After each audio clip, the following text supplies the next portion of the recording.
There is a version of the Cold War that most people carry in their heads without ever examining it too closely.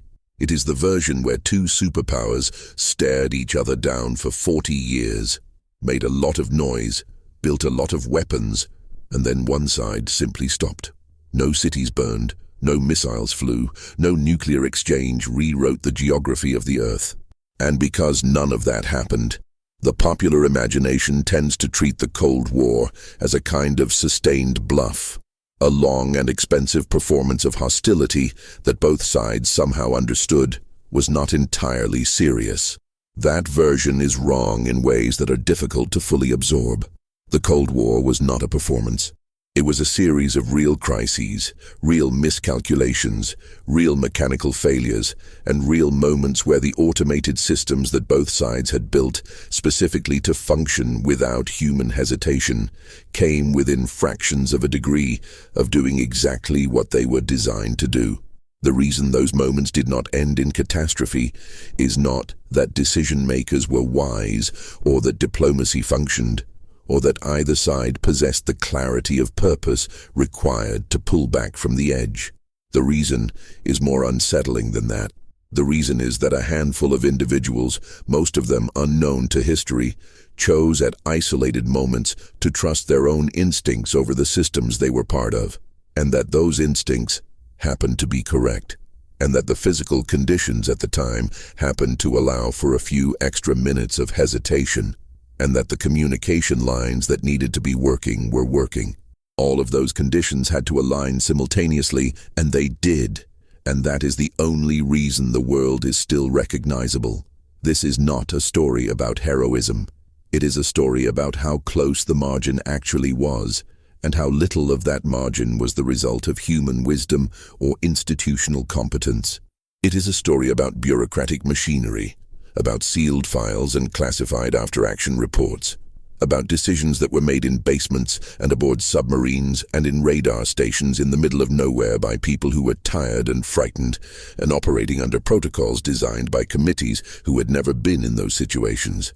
It is a story about how fear was not experienced emotionally by the institutions that managed it, but processed administratively, translated into checklists and launch procedures and alert levels, stripped of its human texture, and converted into a system that could function even after the people running it were dead. The Cold War did not feel like a war to most people who lived through it, but it was structured like one, funded like one, and staffed like one. The weapons were real. The targeting coordinates were real. The submarines running silent beneath the Atlantic and Pacific Oceans were real, and they were armed, and they had instructions. The difference between the Cold War and every other war in human history was not that it lacked the intention to destroy.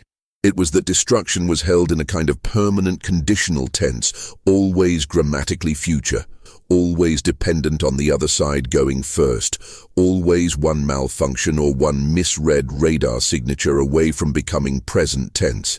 The first thing to understand is that the American and Soviet governments both operated under a foundational assumption that the other side was rational. That rationality was the entire premise of deterrence. If both sides were rational, neither would initiate a first strike because a first strike would trigger a retaliatory strike, and the retaliatory strike would destroy the aggressor. The logic was airtight on paper. It held together as long as you accepted the premise.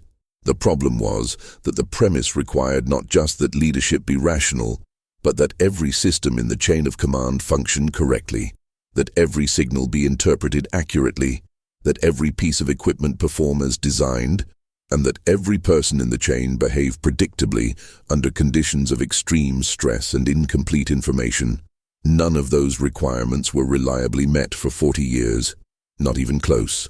In the early morning hours of September 26, 1983, a Soviet officer named Stanislav Petrov was sitting in a bunker called Serpukhov 15, south of Moscow. His job was to monitor the Soviet early warning satellite system, a network designed to detect the heat signatures of American intercontinental ballistic missiles launched from United States soil. At just past midnight, the system registered a launch. One missile, inbound, then another, then three more. 5 American missiles, according to the system, were on their way to the Soviet Union. The protocol was clear.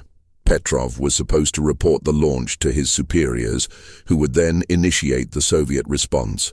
The entire logic of mutual assured destruction depended on responding before the incoming warheads arrived, because waiting meant losing your own weapons on the ground. Petrov did not report the launch. He sat with it. He looked at the data. He noticed that the satellite system was new, that it had known reliability problems, that the launch was registering on only one satellite and not the ground-based radar network, and that 5 missiles was a strange number for a first strike. If the Americans were going to strike first, they would not send 5 missiles. They would send everything. The smallness of the attack did not fit the logic of a first strike.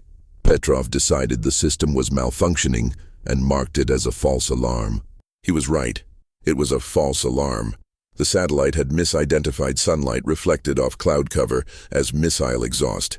The software had a flaw. The entire incident was the result of a design error in a system that had been trusted to provide definitive evidence of an attack. What is important to understand about this moment is not that Petrov was a hero, though he was. What is important is that the margin of safety in that moment was one person's judgment, exercised under enormous pressure in a situation where the protocol he was supposed to follow would have led to a catastrophic response.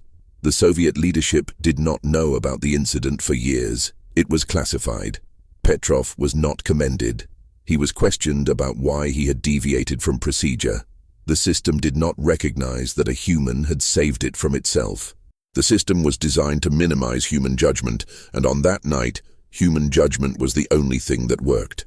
6 weeks before that, in August of 1983, a Soviet interceptor had shot down Korean Airlines Flight 007, a civilian passenger aircraft that had strayed into Soviet airspace. The aircraft was carrying 269 people, including a United States congressman. The Soviet military had tracked the aircraft for hours before making the decision to shoot it down, apparently believing it was a reconnaissance plane. The incident sent relations between the two superpowers to one of their lowest points in years. Ronald Reagan called it a crime against humanity. Soviet leadership insisted the aircraft was on a spy mission. The distrust that followed made both sides more hair-trigger in the weeks that came after. The false alarm on September 26th occurred in a political environment that had been deliberately inflamed by that incident. The risk was not just mechanical that night, it was political. The conditions surrounding the moment had been shaped by events that had nothing to do with missiles. That layering of risk is one of the things that historical accounts of Cold War near misses tend to underemphasize. The crises were not isolated technical failures. They were technical failures occurring within political environments that had been degraded by other events, diplomatic breakdowns, propaganda campaigns, and leadership changes that altered the psychological baseline on both sides. The machinery of deterrence did not operate in a vacuum.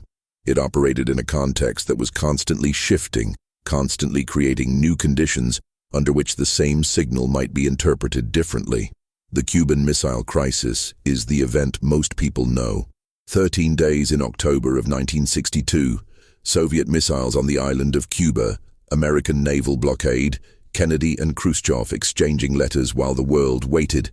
It is taught as a story of careful diplomacy and measured leadership. What is less taught is how many times during those 13 days the situation came within a procedural decision of becoming something else entirely. On October 27, 1962, the single most dangerous day in the history of the Cold War, by most serious analyses, a Soviet submarine designated B-59 was operating beneath the Atlantic Ocean near the American naval quarantine line. The submarine had been out of contact with Moscow for several days. It had no way to receive news that negotiations were ongoing, no way to know that Kennedy and Khrushchev were exchanging letters, no way to know that a fragile conversation had begun. What the crew of B-59 knew was that they were in American-controlled waters, that American destroyers had been dropping practice depth charges to force them to the surface, and that they had received no orders countermanding their original instructions. The submarine was carrying a nuclear torpedo. Its yield was roughly equal to the bomb dropped on Hiroshima. Soviet naval protocol at the time allowed for the use of that torpedo without authorization from Moscow under specific circumstances, one of which was if the submarine were under direct attack.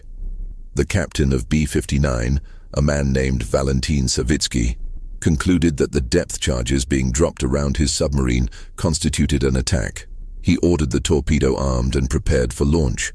On any other Soviet submarine operating in that area, the decision would have rested with two people, the captain and the political officer. Agreement between those two was sufficient to authorize a nuclear launch. But B-59 happened to have a third senior officer aboard, Vasily Arkhipov, who was the flotilla commander and who happened to be assigned to B-59 for this patrol. Soviet procedure required that Arkhipov also agree before the torpedo could be fired. He did not agree. He argued against the launch. He persuaded Savitsky to surface and make contact before taking any action. The torpedo was not fired. Arkhipov did not know that he was preventing a nuclear exchange. He did not know the full political situation. He made a judgment call based on his assessment of the circumstances. That judgment call, made in a hot, oxygen-depleted submarine by a man who was exhausted and operating under conditions of extraordinary stress, is arguably the most consequential individual decision in modern history, and it was made entirely by accident of assignment. Arkhipov was on B-59 because of a scheduling and organizational decision that had nothing to do with crisis management. The margin of safety was the coincidence of one man's presence on one particular submarine. The American side had its own version of this problem. During the same crisis, on the same day, a U-2 spy plane flying a routine atmospheric sampling mission over the Arctic accidentally entered Soviet airspace due to a navigation error. Soviet interceptors scrambled to investigate. American F-102 fighters scrambled in response, armed with nuclear air-to-air missiles, because those were the weapons available for that type of aircraft. For a period of time, American and Soviet aircraft were in proximity, armed with nuclear weapons, with no communication between them and no clear protocol for de-escalation. The situation resolved because the U-2 pilot found his way back to Alaskan airspace before any engagement occurred. It resolved because the timing worked out, not because anyone managed it. Kennedy, when he was later briefed on the U-2 incursion, reportedly said that this was exactly the kind of thing that could trigger a war that no one wanted, in a context where everyone thought they were acting defensively. He understood that the systems were generating their own momentum, independent of intention. He understood that rationality at the leadership level was insufficient protection against irrationality at the systems level. But understanding that did not produce a solution. The systems continued to function as designed, and the margins continued to be thin. Before the Cuban Missile Crisis, before any of the confrontations of the 1960s, there was a period in the late 1940s and early 1950s when American strategic thinking was shaped by a particular and very dark assessment of the future. The architects of American nuclear policy in those years believed, with some justification, that the window of American nuclear advantage was closing. The Soviet Union had tested its first atomic bomb in 1949, earlier than most American analysts had predicted. By the early 1950s, the question inside certain parts of the American government was not whether to use nuclear weapons, but when the conditions would be most favorable. There were serious, formal proposals for preventive war, for striking the Soviet Union before it could develop the capacity to retaliate effectively. These proposals were made by serious people in serious institutions. They were debated. They were not adopted. But the fact of the debate is important because it reveals the psychological environment in which deterrence was being constructed. The people building the system believed the system might not hold, and some of them thought the rational response to that belief was to act before the other side could. That mentality shaped the design of the early American nuclear posture in ways that persisted long after the specific arguments for preventive war had been abandoned. The emphasis on speed, on preemption, on maintaining the capacity to strike first and absorb whatever came back, was baked into American strategic doctrine from the beginning. The Soviet equivalent was less formally articulated in its early years, but converged on many of the same structural conclusions. Both sides built systems oriented toward going first, even as both sides officially embraced doctrines premised on not going first. The contradiction was never resolved. It was simply managed, which meant it was contained rather than eliminated, and the container had a pressure limit. In November of 1983, NATO conducted a military exercise called Able Archer 83. It was a command post exercise designed to practice the procedures for a nuclear release, the sequence of steps required to authorize and execute a nuclear strike. The exercise was realistic. It simulated the actual communications, the actual decision-making hierarchy, the actual sequence from political authorization to military execution. It was, by design, indistinguishable from the real thing in its procedural structure. Soviet intelligence was watching.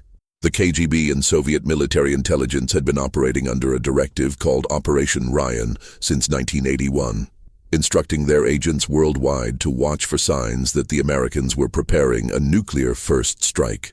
The directive was itself a product of Soviet paranoia about American intentions under the Reagan administration, which had significantly escalated its rhetoric and its military spending. Soviet intelligence analysts looking at Able Archer 83 saw an exercise that looked exactly like the preparation phase for a real attack. Some of them concluded that it might be real. Soviet nuclear forces in Eastern Europe were placed on a heightened alert status during the exercise. Some Soviet aircraft were reportedly loaded with nuclear weapons and held at readiness. The Americans did not know this at the time. They did not know that the Soviets were watching so closely, did not know about Operation Ryan, did not know that their exercise had been interpreted as a possible genuine attack preparation. They were running a rehearsal that the other side thought might be a performance with real consequences. The exercise concluded without incident because the Soviets ultimately concluded it was an exercise. But the conclusion was not certain. It required an assessment made under conditions of high tension and institutional paranoia by analysts who had been specifically directed to look for evidence of exactly the scenario they were observing. The margin of safety was the judgment of Soviet intelligence analysts who had been given every incentive to find what their leadership feared. Oleg Gordievsky, a KGB officer who was secretly working for British intelligence, later provided the Western assessment with a much clearer picture of how seriously the Soviets had taken Able Archer 83. His reporting indicated that the Soviet leadership had genuinely feared an imminent strike during the exercise. That information, passed through British intelligence to the Americans, contributed to a reassessment of how Soviet leadership was actually thinking. Reagan, according to his own diary, was genuinely shaken by the realization that the Soviets were afraid of an American first strike. The man who had called the Soviet Union an evil empire and had spoken publicly about the possibility of a limited nuclear war found himself confronted with evidence that his rhetoric had been processed by Soviet analysts as something more than rhetoric. The systems on both sides were not just exchanging deterrent signals. They were generating genuine fear, and genuine fear was generating genuine operational responses. There is a document that most people who study the Cold War know about, but that receives surprisingly little attention in popular accounts. It is called Single Integrated Operational Plan, and for most of the Cold War, it was the American blueprint for nuclear war. The plan was first developed in the late 1950s and revised repeatedly over the following decades. Its basic structure was a massive, coordinated nuclear attack on the Soviet Union, China, and their allies, designed to destroy military capability, industrial capacity, and political leadership simultaneously. The initial versions of the plan involved thousands of weapons, targeting hundreds of cities and military installations, with casualties projected in the hundreds of millions. What was significant about the plan was not just its scale, it was its logic. The plan was built around the concept of execution as a single, integrated event. Once initiated, it was not designed to be stopped. The weapons assigned to each target were calculated to ensure destruction. The timing was designed to prevent Soviet retaliation by eliminating Soviet weapons before they could be launched. The plan was premised on the idea that if nuclear war began, the appropriate response was to fight it to completion, to use everything available in a coordinated way that maximized destruction of the enemy's capacity to continue fighting. The idea that nuclear war could be limited, that it could be conducted at a scale short of total annihilation and then terminated through negotiation, was not part of the original design. The plan was built to end wars, not to manage them. Political leadership was not always fully informed about what the plan contained. Eisenhower reportedly looked at an early briefing on the plan and asked what would happen to neutral countries in the attack corridor. The answer was that they would be destroyed because the weapons assigned to their geographic area could not be retargeted without compromising the timing of the entire plan. He was being told that the machine had constraints that existed independent of political intention. He accepted this. The machine was allowed to operate with parameters that its nominal commanders could not fully adjust. Later, presidents received similar briefings and similar revelations. The mechanical logic of the war plan consistently exceeded what political leadership had imagined it authorized. The gap between what civilians believed they were overseeing and what the military machine had designed for itself was a persistent feature of American nuclear governance, and there is no reason to believe the Soviet equivalent was substantially different. The Soviets, in fact, took this problem further in one specific direction. Beginning in the 1970s and continuing through the 1980s, the Soviet Union developed a system known internally as perimeter and known in the West after its eventual partial disclosure as dead hand. The system was designed to solve the problem of decapitation, the possibility that an American first strike might eliminate Soviet leadership before it could authorize a retaliatory launch. If Soviet leaders were dead, who would order the response? The system's answer was that under certain conditions, the machine would order it itself. Perimeter was designed to monitor for signs of nuclear attack, specifically seismic activity consistent with nuclear detonations and the interruption of command communications. If those conditions were met, and if the system could not reach authorized command personnel, it was designed to automatically launch a portion of the Soviet nuclear arsenal. The system did not require human authorization once it had been activated and had confirmed the relevant conditions. It was, in the most literal sense, a machine designed to start a nuclear war without human instruction. The Americans did not know the system existed for years. Even after it became known in the West following the Soviet collapse, its precise operational parameters remained unclear. Whether it was ever fully activated, whether it remains operational, whether the successor states to the Soviet Union maintain it, are questions that have not been definitively answered in public sources. What is known is that it was built, that it was designed to function as advertised, and that it represented the ultimate institutional response to the problem of deterrence under conditions of extreme uncertainty. The response was to remove human judgment from the equation entirely. There is something worth pausing on in that decision. The entire architecture of deterrence was premised on rationality, on the idea that rational actors would not initiate a nuclear exchange because rational actors could calculate the consequences. But the designers of Perimeter had concluded that under the specific conditions that mattered most, the conditions immediately following a nuclear first strike, rational human decision-making could not be relied upon. The response to the failure of rational deterrence was to automate destruction. The system designed to prevent a war had produced a subsystem designed to guarantee one under specific conditions. The nuclear weapons themselves generated their own category of near catastrophe independent of the political and strategic situation. From the late 1940s onward, the United States maintained nuclear weapons on aircraft that were kept in the air continuously, on submarines beneath the ocean, and on ground-based missiles in hardened silos. The logistics of maintaining that posture over decades, with thousands of weapons in various states of readiness, produced a category of incident that the American government classified under the euphemism broken arrow. A broken arrow was an accident involving a nuclear weapon, one that could result in an accidental detonation, a nuclear yield, a radioactive contamination, or the loss of the weapon itself.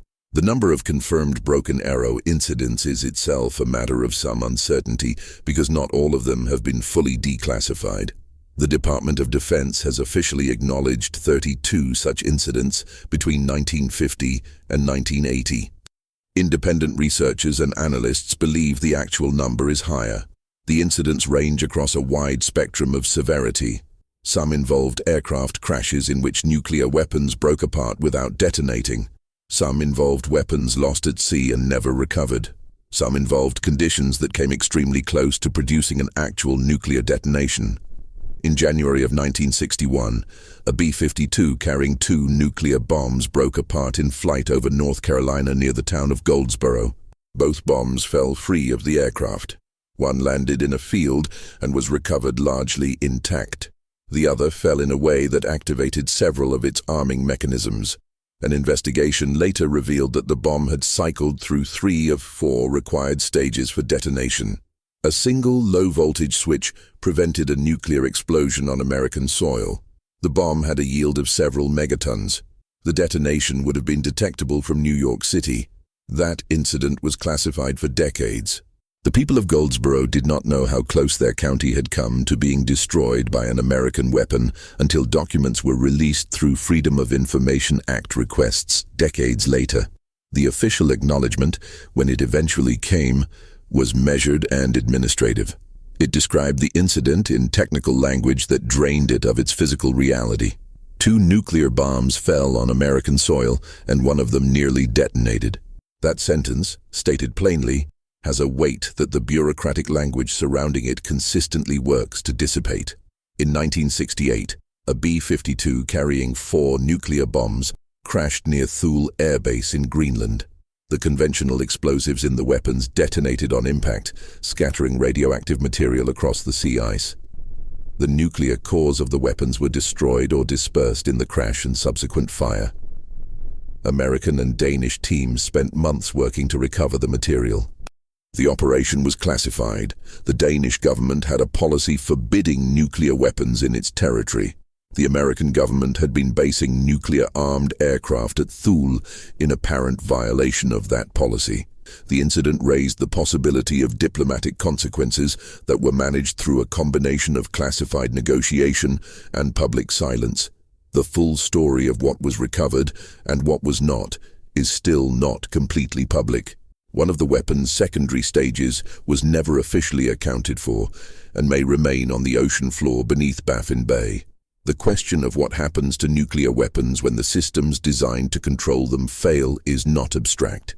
It is a question with a historical record that spans decades and involves incidents on multiple continents and in multiple oceans.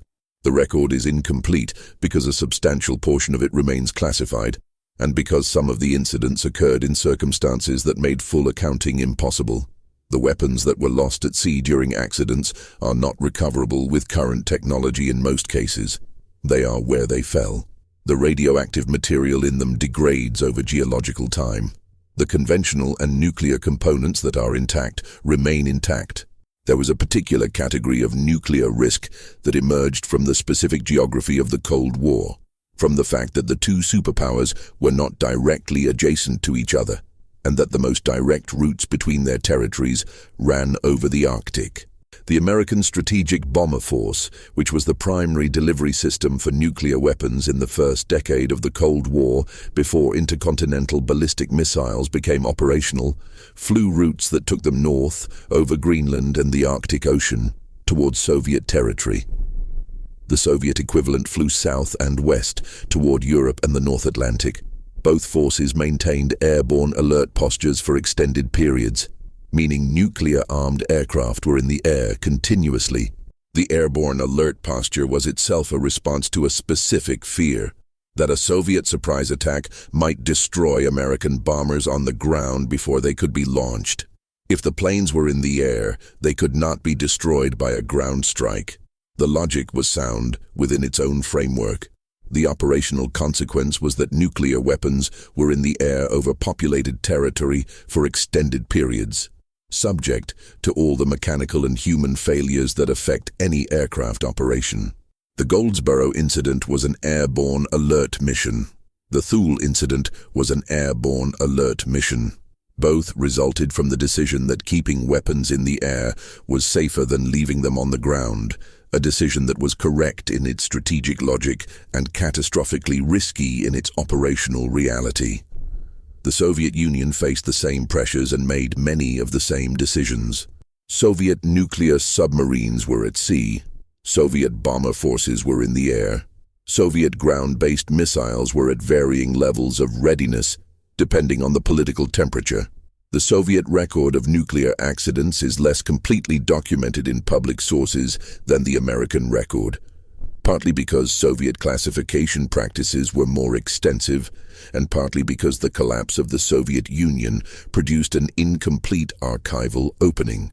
What has become known through partial declassification, defector accounts, and investigative journalism suggests a pattern broadly similar to the American one, with incidents involving weapons systems, false alarms, and near misses distributed across the entire Cold War period.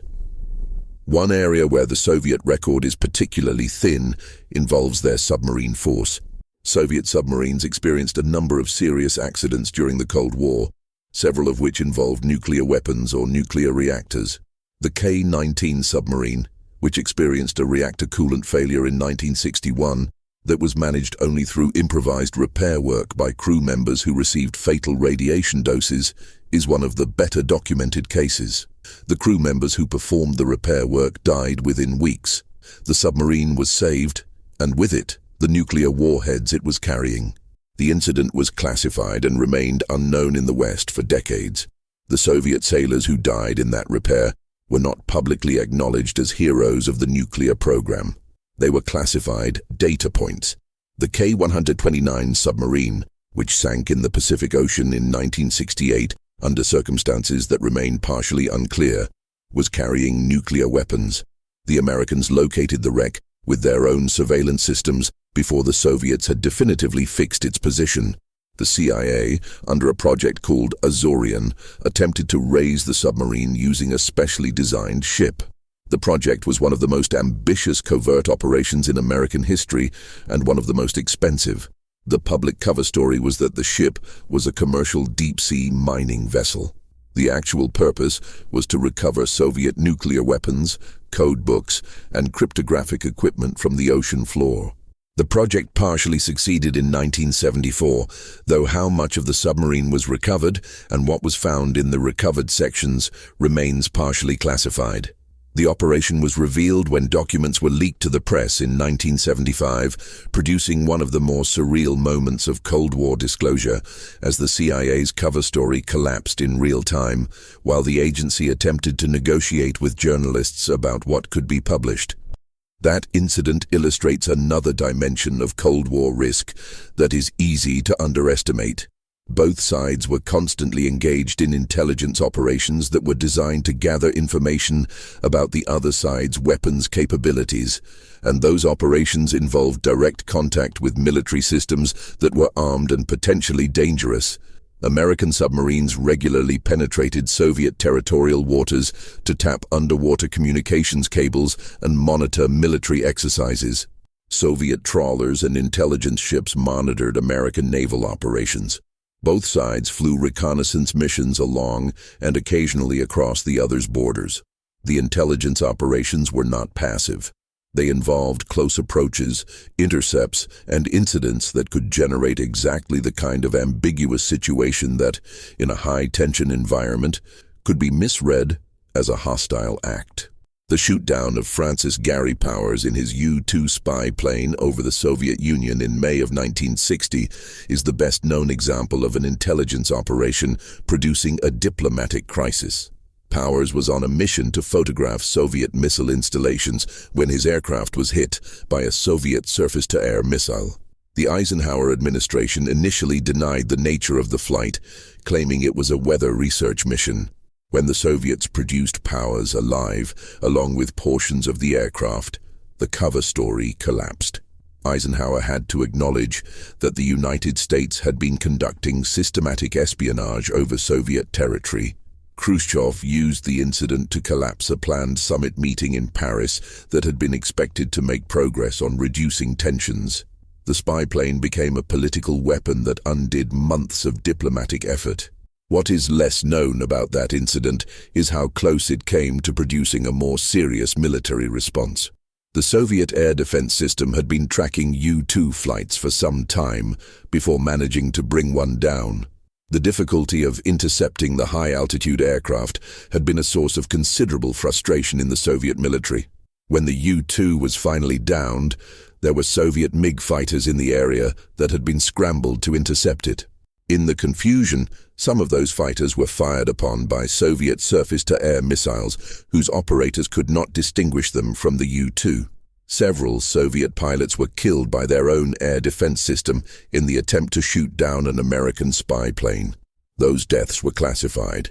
They did not appear in Soviet accounts of the incident. The overlap between intelligence operations and military confrontation was a persistent feature of the Cold War that generated risks largely invisible to public understanding at the time. The people operating the intelligence systems understood themselves to be engaged in careful, controlled activities. The systems they were operating near understood the situation differently. A Soviet radar operator watching an unidentified aircraft approaching from a direction associated with American reconnaissance missions did not know whether the aircraft was intelligence collection or attack preparation. The distinction mattered enormously to the humans on both sides who understood the mission. It was invisible to the machines and to the lower-level operators who were not privy to the full context. The technical systems of both sides were designed to respond to observable characteristics. An aircraft's flight path, altitude, speed, and radar signature were measurable. Its purpose was not. A submarine's acoustic signature, depth, and heading were detectable.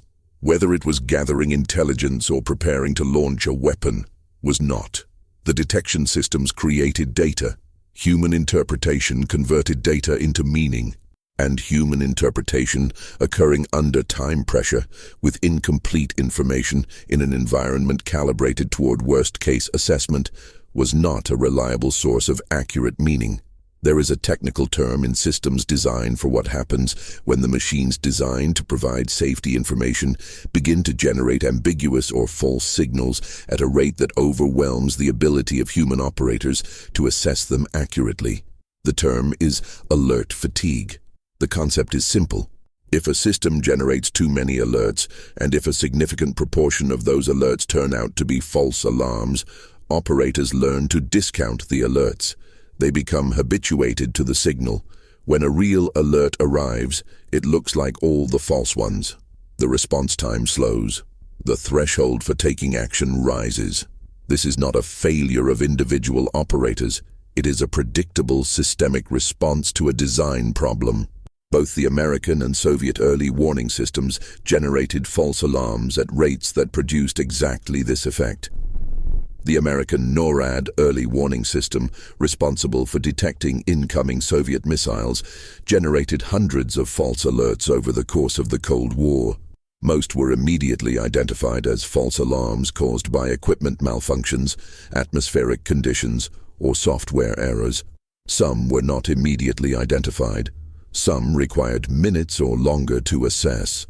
And some were categorized in ways that, had they occurred during a period of heightened tension rather than during the ordinary low-level stress of the Cold War, might have produced a different response. In November of 1979, a training tape containing a simulated Soviet missile attack was accidentally loaded into the live NORAD computer system. The system processed the simulation as real data and began alerting command personnel that Soviet missiles were inbound. The alert reached the National Command Authority level before the mistake was identified, approximately 6 minutes into the incident. Interceptor aircraft were scrambled. The missile submarine commanders were notified. 6 minutes is enough time for a significant portion of the Soviet early warning system to have registered the American response and begun its own assessment. 6 minutes is also not enough time for Soviet missiles that had actually been launched to reach their targets, which means that if the incident had escalated on both sides simultaneously, the Soviets would have been responding to an American response to a false alarm in a situation where their own response could not be confirmed false before American missiles would have been arriving. The incident was resolved because someone checked the physical recording systems and found the training tape. The resolution was possible because the error was findable, because the relevant equipment was accessible, because the person looking knew what to look for. In a different configuration of the same error, those conditions might not have held. 9 months later, in June of 1980, a different malfunction in the same NORAD system produced similar alerts on 2 separate occasions within days of each other. On both occasions, the system indicated that Soviet submarine-launched ballistic missiles had been fired. On both occasions, command personnel went through alert procedures including briefing the duty officer preparing to notify the president. On both occasions, the alert was assessed as false within minutes. The cause, when identified, was a faulty computer chip that had cost 46 cents.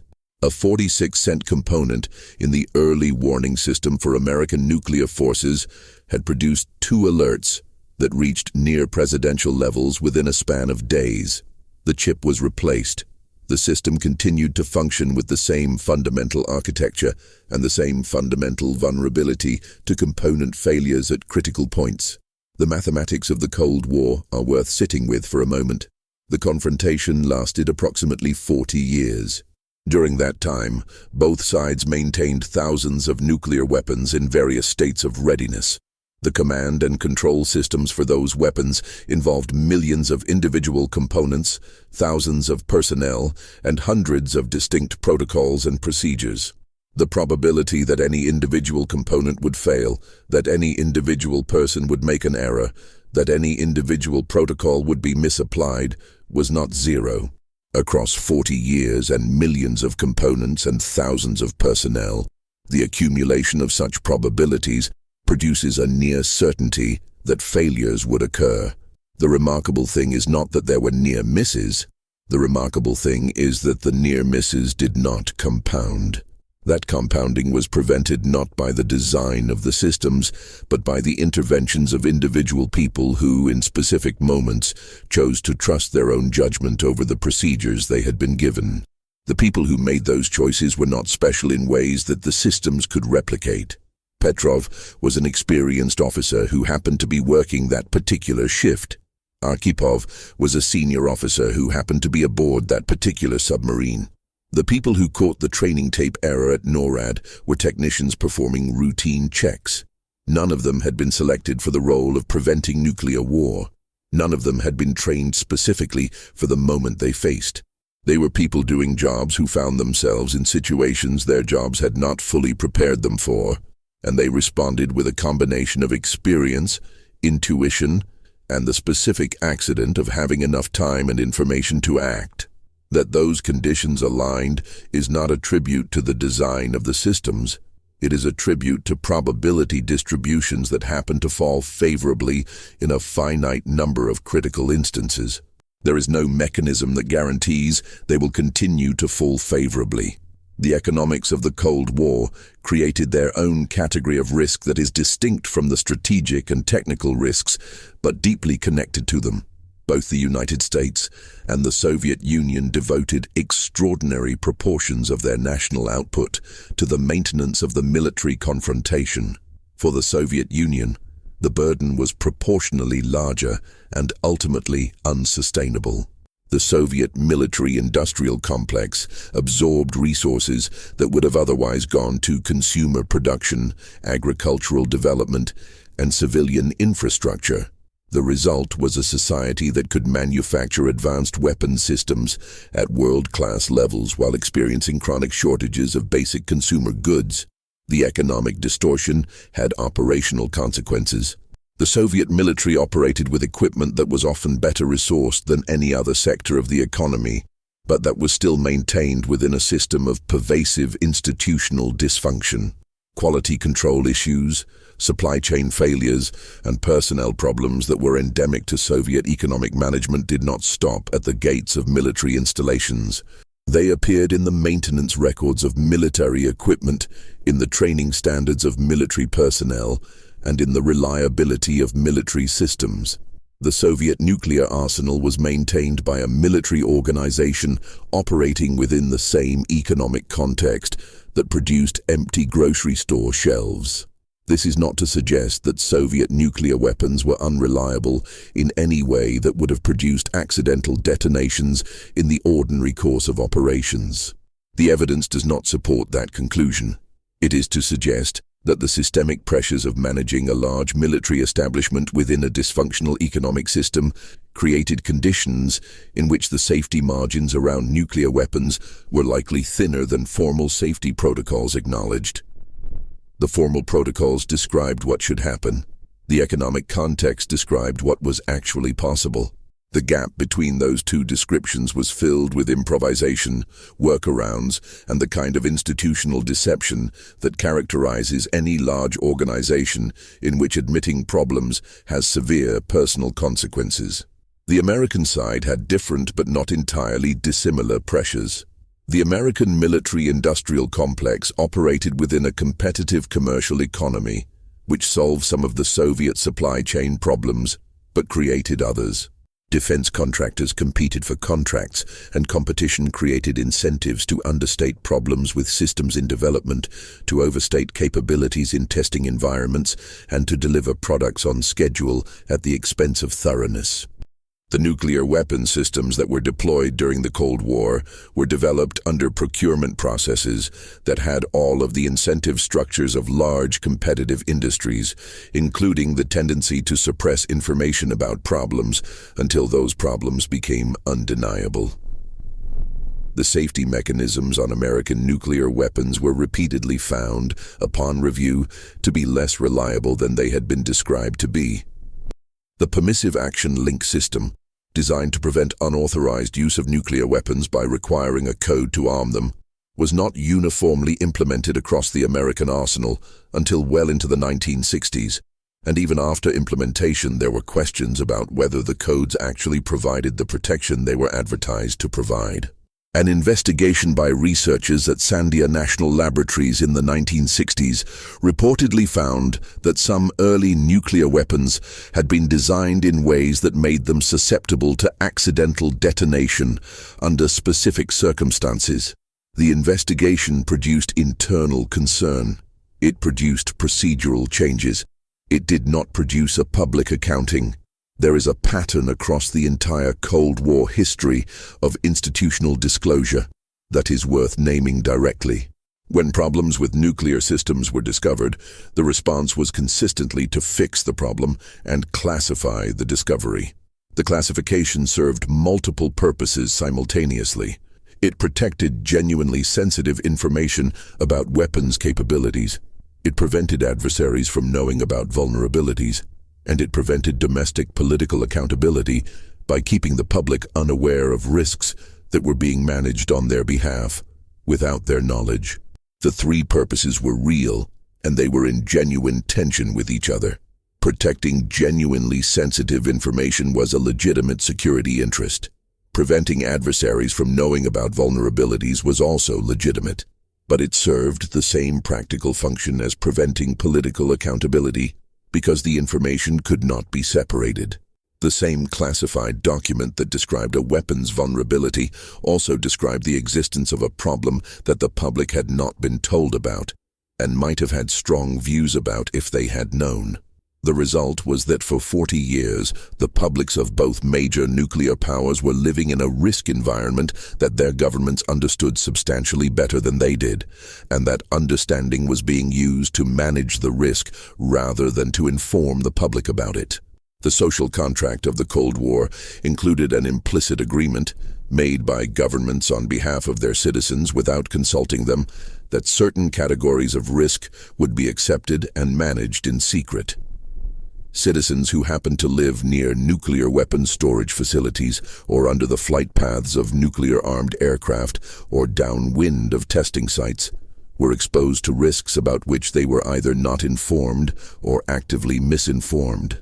The atmospheric nuclear testing program, conducted primarily in the 1950s and early 1960s, exposed populations in Nevada, the Marshall Islands, Kazakhstan, and other locations to radiation levels that caused measurable health effects in the affected populations. The governments conducting the tests had information about the risks that they did not share with the exposed populations. They had models predicting fallout patterns. They had dosimetry data from monitoring programs. They classified that data. The people living downwind of the Nevada test site were told the tests were safe. Some of them believed this. Some of them were suspicious. None of them were given the information they would have needed to make an informed assessment. The Marshall Islanders were told they were being asked to sacrifice their homes temporarily for the benefit of humanity's future. The United States government conducted the Castle Bravo test in 1954 with a yield approximately 2.5 times larger than its designers had calculated. The unexpected yield produced fallout that contaminated inhabited islands far beyond the range that had been designated as a safety zone. The population of Rongelap Atoll received substantial radiation doses. The crew of a Japanese fishing vessel called the Lucky Dragon received doses that killed one crew member and sickened the rest. The American government's initial response was to classify the yield of the test, deny that the fallout had been harmful, and suggest that the Japanese fisherman's illness was the result of psychosomatic response or chemical exposure from the tuna they were processing rather than radiation. The cover story collapsed under the weight of medical evidence. The political consequences were significant and contributed to public pressure for a nuclear test ban. But the initial response was to classify and deny. That pattern, classify and deny, was not specific to nuclear testing. It was the default institutional response to any information that revealed the gap between the official description of the Cold War as a managed, controlled situation and the actual experience of it as a series of close calls and managed uncertainties. The institutions that managed nuclear weapons were not corrupt in any simple sense. They were doing what institutions do, which is protect themselves from accountability by controlling information. The specific content of the information they were controlling happened to be the most consequential category of factual knowledge in human history, but the institutional behavior was generic. The defection and intelligence operations that ran throughout the Cold War created their own category of risk and revelation. Both sides invested heavily in recruiting personnel from the other side's intelligence, military, and scientific establishments. The information gathered through these operations shaped strategy, influenced weapons programs, and occasionally provided specific warnings about planned operations. But the intelligence operations also created uncertainty about what the other side actually knew, which created pressure to assume the worst and design for maximum security, which created more secrecy, which created more uncertainty about what was actually known in a loop that had no natural stopping point. The case of Oleg Penkovsky, a Soviet military intelligence officer who provided the Americans and British with extraordinary amounts of information about Soviet missile capabilities in the early 1960s, illustrates this dynamic with particular clarity. Penkovsky's information directly shaped American assessment of Soviet capabilities during the Cuban Missile Crisis. Kennedy's negotiating position was informed by Penkovsky's intelligence about the actual status of Soviet missile deployment. The Soviets did not know Kennedy had this advantage until after the crisis, when Penkovsky was arrested and eventually executed. The resolution of the Cuban Missile Crisis was shaped by information obtained through an operation that, had it been discovered earlier, would have dramatically altered Soviet calculations about what Kennedy knew and why he was behaving as he was. Intelligence created an information asymmetry that both sides constantly worked to reduce and exploit simultaneously. Every successful intelligence operation produced a window into the other side's actual capabilities and intentions. But the existence of that window was itself information that had to be protected, which meant decisions made on the basis of intelligence had to be explicable through other means, which required a constant performance of not knowing things that were actually known. The decision-makers of the Cold War were continuously operating in an environment where the gap between what they knew and what they could acknowledge knowing was itself a strategic factor. The arms control negotiations that punctuated the Cold War operated in this environment. Negotiators on both sides were often working with intelligence about the other side's actual weapons inventory that they could not acknowledge possessing. They were negotiating limits on weapons systems that they knew more about than they could say. The verification systems built into arms control agreements were designed in part around the need to make claims based on verifiable public evidence rather than classified intelligence, because the intelligence could not be disclosed without compromising its sources. The result was arms control agreements that were periodically undermined by violations that one side knew about through intelligence but could not confront directly without revealing the intelligence. The Intermediate Range Nuclear Forces Treaty of 1987, one of the most significant arms control agreements of the late Cold War, was preceded by years of American intelligence indicating Soviet deployment of SS-20 missiles that the Soviets were not acknowledging and that the agreement was designed to eliminate. The negotiating process required the Americans to work toward an agreement covering weapons whose existence the Soviets were not formally admitting, using verification mechanisms that could confirm compliance without requiring the Soviets to acknowledge what was being verified against. The formal diplomatic language and the actual intelligence reality operated in parallel tracks that occasionally intersected but were never fully merged. The European theater of the Cold War deserves particular attention because it was where the risks were densest and the margins were thinnest on a day-to-day basis. The division of Germany, the presence of large conventional military forces from both sides within close proximity, and the deployment of tactical nuclear weapons throughout Central Europe created an environment in which a relatively small conventional confrontation could escalate to nuclear use with minimal geographic distance between the initial incident and the weapons available for response. NATO's nuclear doctrine during much of the Cold War included a policy of first use. If Soviet conventional forces were overwhelming NATO defenses, NATO reserved the right to use tactical nuclear weapons to stop the advance. The Soviet military knew this. They had planned for it. Their war plans included nuclear use from relatively early stages of a European conflict, in part as a response to NATO's first-use doctrine, and in part because their own operational planning concluded that nuclear weapons were essential to breaking through NATO's defensive prepared positions. Both sides, in other words, had incorporated nuclear use into their planning for a conventional conflict in Europe. The threshold between conventional and nuclear war in Central Europe was, by design, low. The tactical nuclear weapons deployed in Europe were in some ways more dangerous than the strategic systems designed for intercontinental exchange.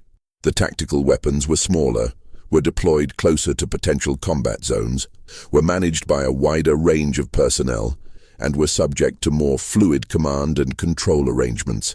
The United States deployed tactical nuclear artillery shells that could be fired by field artillery units.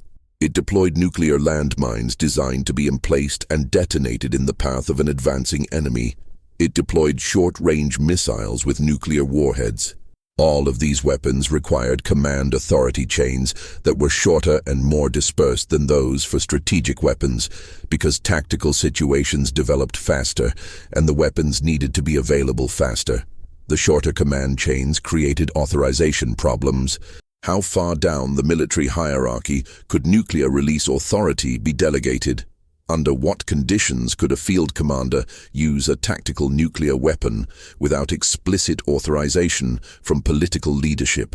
These questions were never fully resolved in any publicly available document, and the evidence suggests they were not fully resolved in classified documents either. The answers changed across administrations, across NATO discussions, and across the specific operational context. What remained consistent was that the threshold for tactical nuclear use was substantially lower than the threshold for strategic use, and that the gap between conventional and nuclear war in Europe was designed to be crossable. There were exercises throughout the Cold War in which NATO commanders practiced crossing that threshold. They practiced the procedures, practiced the communications, practiced the sequences. The exercises were realistic because the protocols needed to work under real conditions. The realism meant that Soviet intelligence monitoring the exercises was regularly observing what looked like the preparation for nuclear release. The Soviet response to each such observation was an internal assessment of whether the exercise was real. Most of the time, the assessment concluded it was an exercise. The process of reaching that conclusion took time and generated uncertainty, and the uncertainty generated precautionary measures, and the precautionary measures were themselves observable, and the observation of precautionary measures generated American assessments of Soviet intentions, and the loop continued. The psychological strain of the Cold War on the individuals operating within it has received considerably less attention than the strategic and technical dimensions. The people who worked in missile silos, aboard ballistic missile submarines, at early warning radar stations, and in command centers were living within the machinery of potential apocalypse on a daily basis.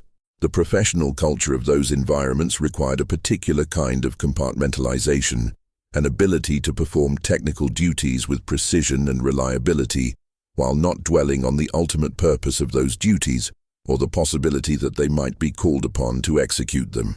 The American missile silos of the Great Plains were staffed by two-person crews who spent 24-hour shifts underground with the authority to launch nuclear missiles if properly ordered. The Minuteman missile system, the backbone of the American land-based deterrent, was designed so that two launch officers working together could execute a launch within minutes of receiving the proper command. The system was engineered to minimize the time between order and launch, because the vulnerability of fixed land-based missiles to attack meant that the weapons might only survive the first few minutes of an attack if launched immediately. The people who staffed those silos were young. The average age of a missile launch crew in the 1970s was in the mid-20s. They were selected for technical competence and psychological stability. They were screened regularly for signs of instability, and they were asked to spend their careers in a job whose successful execution would mean the deaths of millions of people. The screening processes were designed to identify people who could perform the job reliably. They were not designed to grapple with the deeper question of what it meant to build a career around that reliability. Accounts from former missile crew members describe a range of psychological responses to the work. Some describe a kind of professional detachment, a focus on technical excellence that kept the ultimate purpose at arm's length. Some describe periods of genuine distress that were managed privately because the culture of the service did not accommodate the expression of doubt about the mission. Some describe a fatalism that was not quite despair, but that accepted the possibility of catastrophic outcomes as a background feature of the work environment. What essentially none of them describe is a confident belief that the systems they were part of were reliably safe from failure. The people inside the machine knew the machine better than the people making policy about it, and what they knew did not produce confidence. The culture of nuclear command included specific prohibitions against expressing doubt about the mission or the systems. The two-person integrity rule, which required that nuclear weapons always be in the presence of at least two authorized personnel, was partly a safety measure against unauthorized use and partly a social mechanism ensuring that no individual could develop a private relationship with the weapons that might lead to deviant behavior. The rule created a permanent social observation of everyone in the nuclear enterprise. Doubt expressed to a partner was doubt expressed to the chain of command. The result was a professional culture in which uncertainty was suppressed rather than acknowledged, in which problems were managed within the system rather than escalated for external review, and in which the gap between official confidence and actual uncertainty was maintained by social pressure as much as by classification. The Soviet equivalent had different specific features but similar structural characteristics. Soviet nuclear personnel operated under the additional pressure of the Soviet political surveillance system, which meant that any expression of doubt about nuclear policy or the nuclear enterprise had potential political consequences beyond the professional. the KGB presence within military organizations, the political officers whose function was partly to report on ideological reliability, and the general climate of Soviet institutional life created an environment in which raising concerns about nuclear safety or command protocols was not a path toward institutional improvement. It was a path toward personal difficulty. Both sides, in other words, built institutional cultures that actively suppressed the information that would have most improved their safety management. The people best positioned to identify problems with nuclear command and control were the people most constrained from reporting those problems. The safety systems designed to catch errors operated within organizational cultures designed to minimize the acknowledgement of errors. The contradiction was permanent and unresolved. The end of the Cold War did not resolve it. The dissolution of the Soviet Union in December of 1991 created a new category of nuclear risk that in some respects exceeded what had existed during the Cold War itself. The Soviet nuclear arsenal, roughly 10,000 deployed warheads plus thousands more in storage, was distributed across the territory of a state that had ceased to exist. The successor states, Russia, Ukraine, Belarus and Kazakhstan, suddenly found themselves in possession of nuclear weapons that their political institutions had no established framework for controlling. The command and control systems that had been built for Soviet governance did not automatically transfer to the new states. The personnel who operated those systems were no longer being paid regularly as the Soviet economic collapse accelerated. The storage facilities that housed non-deployed weapons were operating in a security environment that had deteriorated dramatically. The period between 1991 and roughly 1996 was, by the assessment of many people who were closely involved in nuclear security at the time, one of the most dangerous in the history of the nuclear era. Not because the weapons were likely to be deliberately used, but because the safeguards around them were eroding and the possibility of theft, unauthorized sale or loss, was genuinely serious. The material security standards at many former Soviet facilities were inadequate. The monitoring systems were not functioning. The personnel were demoralized and economically desperate. The American government, under the Nunn-Lugar Cooperative Threat Reduction Program, invested substantial resources in stabilizing former Soviet nuclear facilities and helping consolidate weapons and materials into more secure locations. The program achieved significant results. It helped account for large quantities of material that might otherwise have been unaccounted for. It funded security upgrades at dozens of facilities. But the program was reactive, operating in a chaotic environment with incomplete information, trying to secure systems whose full inventory was not publicly known and whose actual condition was being discovered in real time. The nuclear weapons that Ukraine, Belarus and Kazakhstan found themselves holding were eventually transferred to Russian control, largely through negotiated agreements that included security assurances from the United States and the United Kingdom. Those assurances, formalized in the Budapest Memorandum of 1994, promised that the signatory powers would respect the sovereignty and territorial integrity of Ukraine in exchange for Ukraine's agreement to give up its nuclear weapons. Ukraine agreed. The weapons were transferred. The assurances were later tested in ways that revealed their limitations. But the transfer was completed, and the weapons were consolidated under a single successor state's control, which was a better outcome than the alternative. The Russian Federation inherited the Soviet nuclear arsenal and the Soviet command and control systems and operated them through the 1990s under conditions of significant institutional and economic stress. The Russian military during this period experienced the consequences of the Soviet economic collapse in sustained ways. Pay was irregular. Equipment maintenance was deferred. Personnel morale deteriorated. The nuclear forces were given priority access to resources relative to conventional forces, but priority within a severely constrained budget still meant significant limitations relative to what the Soviet military had operated with. The operational security of the Russian nuclear enterprise during the 1990s is a subject about which public information is limited because the Russian government maintained and expanded Soviet-era classification practices for its most sensitive programs. What can be said from open sources is that the combination of economic stress, institutional disruption, and command culture deterioration that characterized the Russian military during this period affected every branch and every function, and that the nuclear forces, however prioritized, were not immune to the general degradation of the institution they were part of.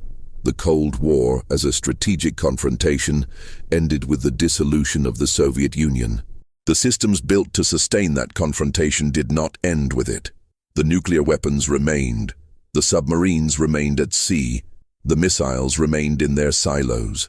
The command structures remained in place. The doctrines remained. The targeting plans were updated but maintained. The institutional cultures that had been built around the permanent possibility of nuclear war remained, adapted to the new political environment, but not fundamentally transformed by it. The United States maintained its nuclear arsenal at roughly the same level of readiness after 1991 as it had during the Cold War. The missiles in the silos remained on alert status, capable of launching within minutes of an order. The ballistic missile submarines continued their patrols.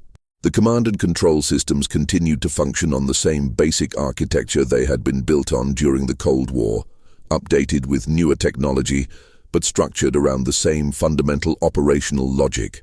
The logic required an adversary against whom the weapons were targeted and from whom an attack was anticipated. The Soviet adversary had been replaced by the Russian Federation, which possessed the Soviet nuclear arsenal and had made clear its intention to maintain strategic nuclear forces.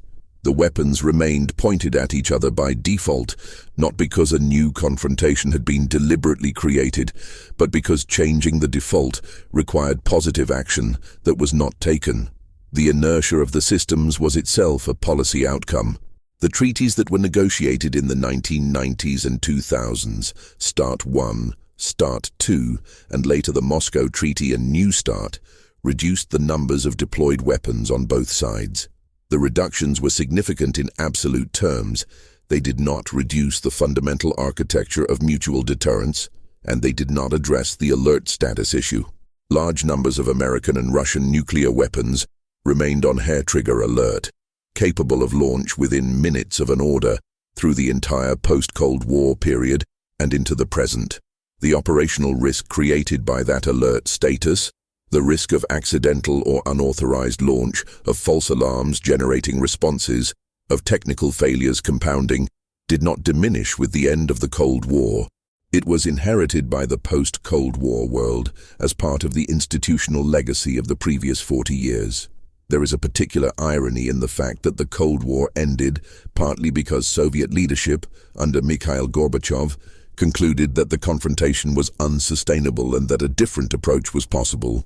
Gorbachev's reforms, glasnost and perestroika, were driven partly by his assessment that the Soviet system was failing economically and institutionally, and that continuing the arms race was accelerating that failure.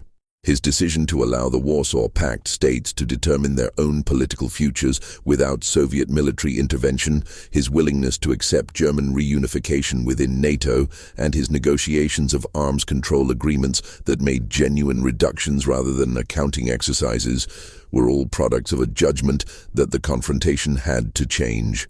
That judgment was correct in its diagnosis of Soviet vulnerability. It was made, however, without full information about what the end of the Soviet system would produce. The dissolution that followed Gorbachev's reforms was not planned, not managed, and not anticipated in its specific form, even by the people who created the conditions for it. The Soviet state dissolved faster than its institutions could adapt, leaving the nuclear arsenal as a legacy problem in a political vacuum that took years to stabilize. The end of the Cold War was not a resolution. It was a transformation of the problem. The weapons remained. The knowledge remained. The organizational cultures built around the weapons remained. The logic of deterrence, which had been constructed to manage a specific adversarial relationship, now existed in a world where the adversarial relationship had changed, but the systems had not been redesigned to reflect that change.